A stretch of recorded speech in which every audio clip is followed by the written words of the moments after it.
Recently, you've heard me on a number of occasions complain about the whole tracking idea in Star Citizen. The idea that if a player has a bounty, if the system says, oh, you've got a crime stat, you've got a bounty, boom, anyone can pick up that mission, and they get a marker telling them exactly where you are. In the universe, they can hunt you down, boom, blow you up.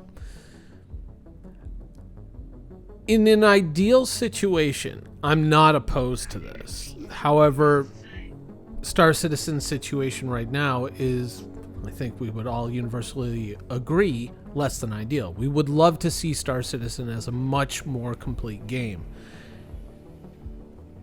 Recently, I was also talking about tractor beams and the hand tractor beam tool, and what do you know? Boom, it's coming in 3.12. Fantastic. Well, here's another thing that I would like to see show up in the game relatively quickly, is the idea that players can spoof their IDs. Now, I don't mean swap an ID with another player. I mean, potentially that could have some hilarious or tragic consequences if I were to suddenly appear in the game as a completely different player, like let's say Algrid from the Info Runners, and just start shooting everybody down and yelling all kinds of insane stuff in local.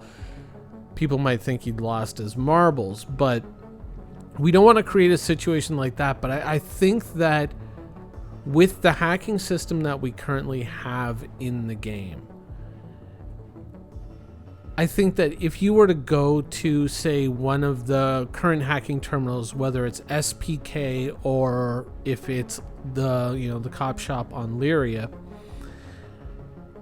if you hack into that, let's say you don't have crime stat at the time, or even if you do have crime stat, you hack your crime stat down, you should be allowed to kind of generate 1, 2, 3, or 4 fake IDs for your character that you can kind of use to kind of cover up who your character is. And these will last for a certain amount of time, depending on the chip that you use, maybe depending on a skill level, something that can be adjusted in the future. But for the players who want to, once again, go and do a crime in the Star Citizen universe, but, want to have some kind of counterplay to the immediate detection and localization of themselves as soon as they start committing crimes in Star Citizen, I think that this is kind of a good idea. It adds depth to the gameplay.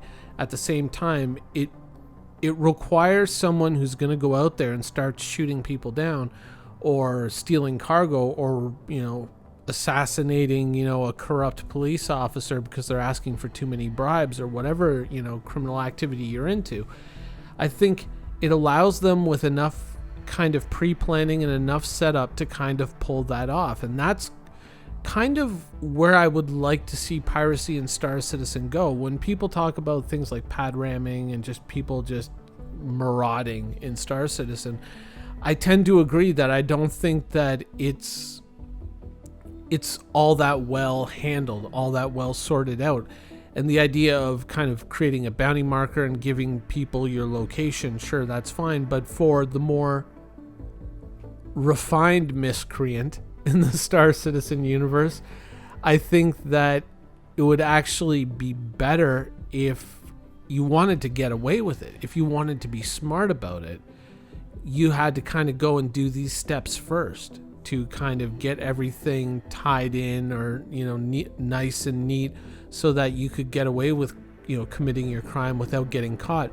Or if you go to that location when you don't have crime stat and you set up a bunch of fake IDs that you store them somewhere on a physical chip or something like that you can use to plug in to your armor or whatever gives up your ID and location to the game in kind of in a game world reality sense, that you should be able to also use these IDs. Let's say you have to go hack a satellite, but you don't want to get the crime stat or the trespassing, then you just plug in this fake ID, and so it reads you as, instead of being Minion Soldier or whoever you are, as being, like Skippy Hurston or, Pinky Tabasco or whoever, a character in game or just a made up character, something like that, so you can kind of go and commit the crime and then get away with it as long as you do the setup. That would be a system that, were they to bring that into Star Citizen, I would be hugely in favor of. Maybe even with a ship like the Herald, which, is just, it's so irritating that it's been a dead ship for so long, because there's so much potential here. Possibly getting the ship close enough to Lyria or SPK and being able to stay there for a certain amount of time would allow you to generate a false identity or two. Or maybe for that game session, you have to kind of plan ahead. Maybe you can only make one per game session and it only exists for that game session. So if I wanted to go and hack into a satellite first, I could take a Herald to that satellite and kind of sit there stealthily, creating a false ID, assuming that ID, and then going in, hacking the satellite, and then coming out without the crime stat, being able to switch IDs afterwards, and no one's the wiser. That kind of depth of gameplay is something that I would be hugely, in favor of. I don't really look at, the mission rewards and all of that in Star Citizen as being like, well, I need to make X amount of credits per hour, otherwise I'm doing it wrong. I've never been one of those players. I like to do things in kind of my own unique way. And having a system like this for, someone who wants to enjoy the game at that level, I think is a lot better, because it's certainly, you can get a few evil surprises when you're walking around with even just one crime stat. What I'd really like to see develop eventually is, if you're just going out there and you're just blowing things up, then you're just going to pay the price again and again and again until you stop. But if you're being smart about it, and if you're being kind of tactical and stealthy, and you're setting things up properly, and you're kind of doing things in a much more determined and less random fashion, that you should be rewarded for that, and you should be able to kind of get away with things.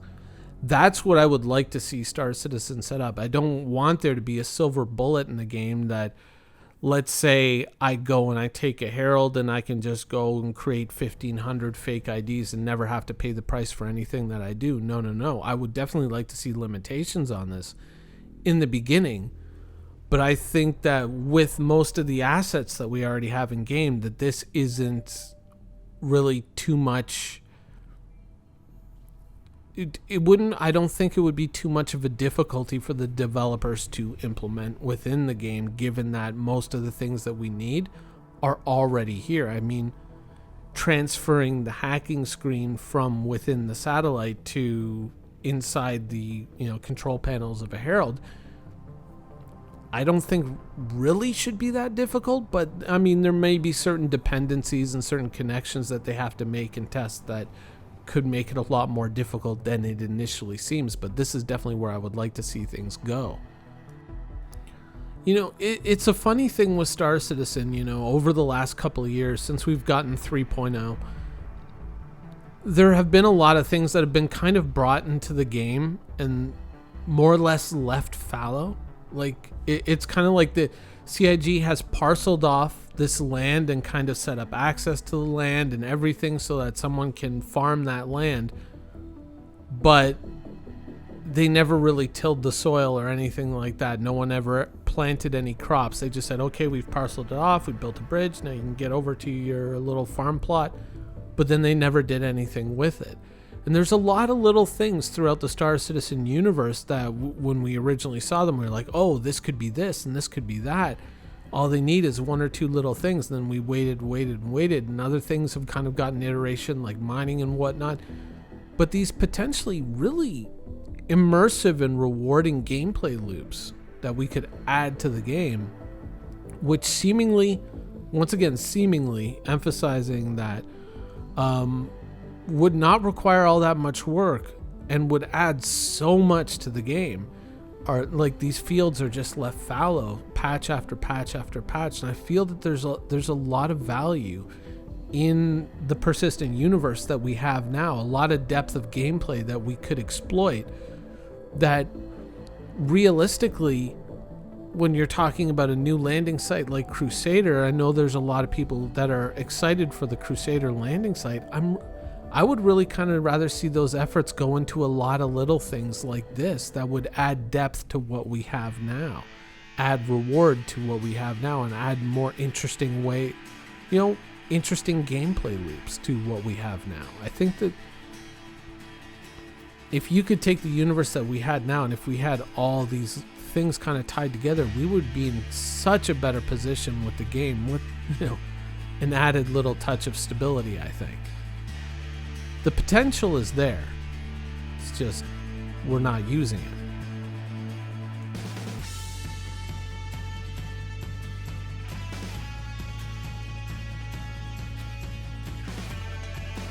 Thank you for watching. So if you want to keep up with the latest and greatest in Star Citizen Squadron 42's development, please follow us on our social media channels. See you soon.